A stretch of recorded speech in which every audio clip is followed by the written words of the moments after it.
Hello friends, welcome back to my YouTube channel. तो friends, आप देख रहे हैं मुस्कान। और मुस्कान के आने वाले एपिसोड्स में आप देखेंगे कि बाबूजी कहते हैं कि क्या बात है, आज वो नन्ही सी जान क्यों नहीं आई। और वो रोशनी रोज़ सुबह तो आकर हमको प्रणाम करती है। इतने में बाबूजी का एक चेला वहाँ पर आता है। वो बताता है कि रोशनी आज इसलिए शायद नहीं आई क्योंकि उसने एक लड़की की मदद की थी। वो औरत उसके घर पे ही रुकी हुई है। बाबूजी कहते हैं कि ऐसा कौन है जिसकी वजह से आज रोशनी हमें प्रणाम करना भूल गई। जाकर देखना पड़ेगा। बाबूजी रोशनी के घर पर जाते हैं और आप देखेंगे जैसे ही दरवाज़ा खोल के अंदर देखते हैं रोशनी सो रही होती है। और अचानक से उसकी जैसे ही आँख खुलती है वो सामने बाबूजी को देखती है। और बाबूजी को देखकर वो तुरंत बाबूजी के पैरों में पड़ के प्रणाम करती है। वो कहती है कि बाबूजी आज पता नहीं क्या हो गया, आज मैं इतनी देर तक सोती रह गई, मेरी आँख नहीं खुली, मुझे माफ़ कर दीजिए। तो बाबूजी कहते हैं कि कोई बात नहीं। और फिर रोशनी चारों तरफ देखती, वो कहती कहाँ गई वो औरत जिसको मैंने यहाँ पे रोका हुआ था। और बाबूजी पूछते हैं कौन औरत। तो फिर वो बताती है कि उस औरत के पीछे दबंग वाले अंकल पड़े हुए थे, तभी हमने बचाया, हमने ठीक किया ना, आप भी तो यही करते हैं ना। तो बाबूजी कहते हैं हाँ, आपने बिल्कुल ठीक किया। फिर बाबूजी कहते हैं अच्छा ठीक है, तुम जब उठना तब आ जाना घर पर। तो रोशनी कहती है कि ठीक है बाबूजी, आप चलिए, हम अभी जल्दी से आपके पास आते हैं।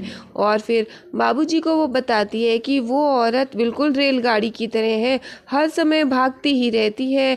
और देखो यहाँ से फिर भाग गई, हमें तो डर है उसने कहीं कुछ चुरा तो नहीं लिया होगा। इधर आप देखेंगे खुशी के घर पे रौनक उसके खुशी के बर्थडे की तैयारी कर रहा होता है। और वो चाहता है कि खुशी का बर्थडे ऐसा होना चाहिए कि सभी लोग देखते रह जाए। इधर निशा कहती है कि हमें पता है रौनक जी, आप खुशी का बर्थडे बहुत अच्छे से धूमधाम से करना चाहते हैं। और रौनक सारी प्रिपरेशन बहुत अच्छे से करता है। इधर आप देखेंगे कि बंटी की वाइफ खड़ी होती, वो ये कहती है जेठानी जी, जेठ जी तो आप पे लट्टू हैं। और आप देखेंगे कि जेठ जी और जेठानी जी के लिए वो ये कहती है कि वो तो आपसे बहुत प्यार करते हैं। तो निशा अपनी देवरानी की बात टालते हुए कहती है कि आज खुशी का बर्थडे है ना, तो वो हर तरह तैयारी बहुत अच्छे से करना चाहते हैं। और फिर इधर आप देखेंगे कि डॉली के साथ खुशी ऊपर से सीढ़ियों से उतर के आती है। और आप देखेंगे कि खुशी देखती है कि उसके पापा और घर के सर्वेंट से कुछ बातें कर रहे होते हैं। तो खुशी तुरंत अपनी मम्मा पास आकर के पूछती है कि पापा इन लोगों से क्या गॉसिप रहे हैं। तो फिर रौनक आता है खुशी के पास। रौनक खुशी से कहता है कि बेटा, मैं कोई गॉसिप नहीं कर रहा हूँ, मैं तो आपके बर्थडे की तैयारियाँ कर रहा हूँ। निशा भी यही बताती है कि बेटा, आपके पापा आपके बर्थडे की प्रिपरेशन कर रहे हैं।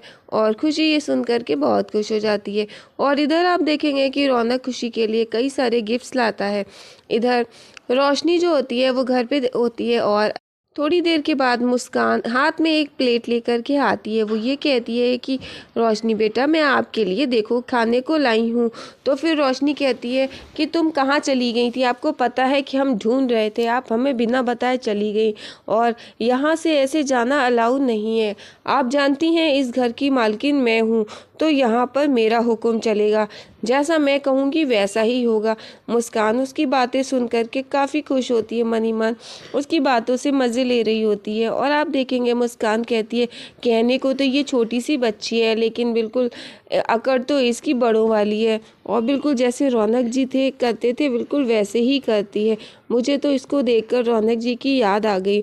आप देखेंगे कि रोशनी देखती है कि मुस्कान के हाथ में खाने को कुछ है। तो मुस्कान बताती है कि वो ये देखो मैं आपके लिए क्या लाई हूँ, मैं बाहर मंदिर में गई थी तो वहाँ पर प्रसाद बट रहा था, तो मैं वहीं से ये ले आई हूँ।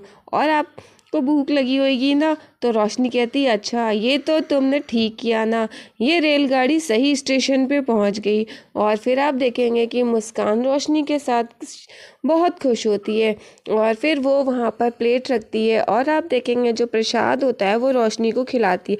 तो रोशनी कहती है कि हम खुद खा लेंगे, हम अब छोटे नहीं हैं, अब हम बड़े हो गए हैं। और फिर आप देखेंगे कि मुस्कान कहती है कि ठीक है, आप अपने हाथों से खा लीजिए। और फिर रोशनी अपने हाथों से प्रसाद खाती है और मुस्कान देख रही होती है। फिर आप देखेंगे कि रोशनी कहती है कि आप हमको ही देखती रहोगी, हमें देखकर हमें हमें थोड़ी ना खा लोगी या हमें खाओगी, और प्रसाद खाओ, इससे पेट भरेगा। इधर आप देखेंगे कि खुशी भी नाश्ता कर रही होती है। रौनक कहता है कि आप जूस पियोगी, तो खुशी मना कर देती है, और फिर उसके लिए वो चॉकलेट शेक के लिए कहते तो खुशी वो भी मना कर देती है। तो फिर आप देखते हैं कि रौनक कहता है कि खुशी फिर आप टोस्ट लेंगी, तो खुशी वो भी मना करती है। अब खुशी डिसाइड कर रही होती है कि वो क्या खाएगी। इधर मुस्कान और रोशनी दोनों लोग साथ में प्रसाद खा रहे होते हैं। रोशनी कहती है कि जल्दी से खा लो वरना तुम भूखी रह जाओगी, फिर कहोगी मैंने नहीं खाया, और अब तो मेरा तो पेट भर गया है। तो मुस्कान कहती है बस इतने में ही तुम्हारा पेट भर गया है। तो रोशनी कहती ये मेरा पेट है, तुमको क्या मतलब है कि अभी भर जाए या ना भरे, तुमसे क्या मतलब है। तो मुस्कान कहती है कि हाँ ये बात तो है। फिर रोशनी कहती है कि अब ऐसा है कि जो खाओ वो मुझे बता दो, सामने बोस अंकल का जो होटल है हम वहाँ से ला देंगे, और पैसे की चिंता मत करना, वहाँ पर हमारा खाता चलता है, तो पेट भर के खाना खाना।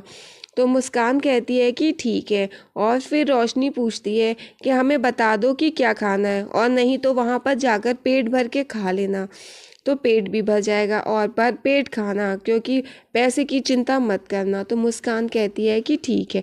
और फिर इधर रोशनी और मुस्कान दोनों लोग बैठे होते हैं। वो ये कहती है कि ये हमारे कमरे का क्या हाल बना दिया है, और देखो कि चारों तरफ ऐसे मंदिर के बाहर की तरह जैसे सब साफ मैदान पड़ा वैसा बना दिया, और हमारा कमरा छूने की कोई कोशिश मत करना, जो चीज़ जहाँ पड़ी है पड़ी रहने देना।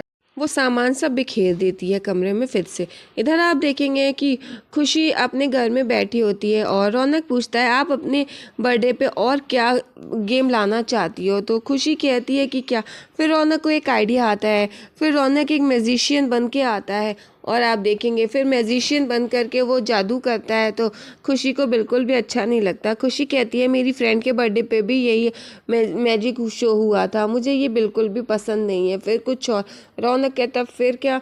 फिर जब खुशी को वो पसंद नहीं आता है, अब रौनक सोचता है फिर क्या करूं, तो फिर से रौनक जाता है, और आप देखेंगे फिर रौनक जा कर के एक जोकर बन के आएगा। इधर आप बंटी और हनुमान दोनों लोग बैठे होते हैं, और वो मैजिक शो देख रहे होते हैं कि रौनक मैजिक करता है, और आप देखेंगे कि रौनक का मैजिक खुशी को बिल्कुल भी पसंद नहीं आता है।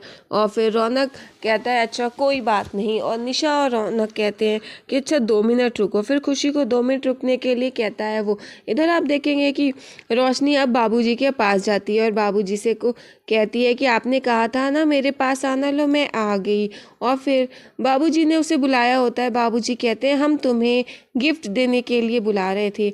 तो फिर रोशनी कहती आज तो हमने किसी को मारा भी नहीं, कोई लड़ाई भी नहीं की, किसी की पिटाई भी नहीं की, फिर आज हमें क्यों गिफ्ट देंगे। आप तो हमें तभी गिफ्ट देते हैं ना जब हम किसी की पिटाई करते हैं।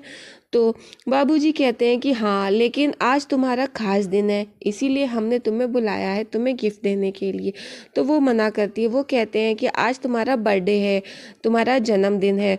तो जैसे ही रोशनी को अपने जन्मदिन की बात पता चलती है तो फिर वो शांत हो जाती है। तो बाबूजी बताते हैं उसके मम्मी पापा उसको सड़क पर फेंक कर चले गए थे। इधर खुशी देखती है कि उसके पापा जोकर बनकर आए हैं। खुशी को वो बहुत पसंद आता है। खुशी कहती है कि पापा मुझे अपने बर्थडे पे यही चाहिए। तो फिर डिसाइड हो जाता है कि बर्थडे पे क्या थीम रहेगी। तो निशा कहती है कि अब डिसाइड हो गया है कि बर्थडे पे खुशी को क्या चाहिए, तो मैं सब कुछ वैसे ही प्रिपेयर कर दूंगी, और जो चीज़ नहीं है मैं ऑर्डर कर दूंगी। और आप देखेंगे कि निशा खड़ी होती है और वो देखती है कि रौनक जी बहुत थके थके से हैं, उन्होंने कुछ खाया नहीं। तो फिर वो कहती है कि रौनक जी आप कुछ खा लीजिए, आप बहुत थके से लग रहे हैं। अगर आप अभी से ऐसे थके से रहेंगे तो फिर रात को फिर आप कैसे जगेंगे, फिर आपको जल्दी नींद आ जाएगी, आप में थकान ज़्यादा आ जाएगी। तो निशा के कहने पर वो सर्वेंट नाश्ता लेके आता है, जूस लेके आता है। और फिर निशा कहती है कि रौनक जी आप कुछ खा लीजिए वरना वीकनेस आ जाएगी। फिर रौनक निशा के कहने पर एक बाइट ले लेता है और कहता है अब बस। और फिर निशा कहती है पर रौनक जी, लेकिन इतने में रौनक चला जाता है।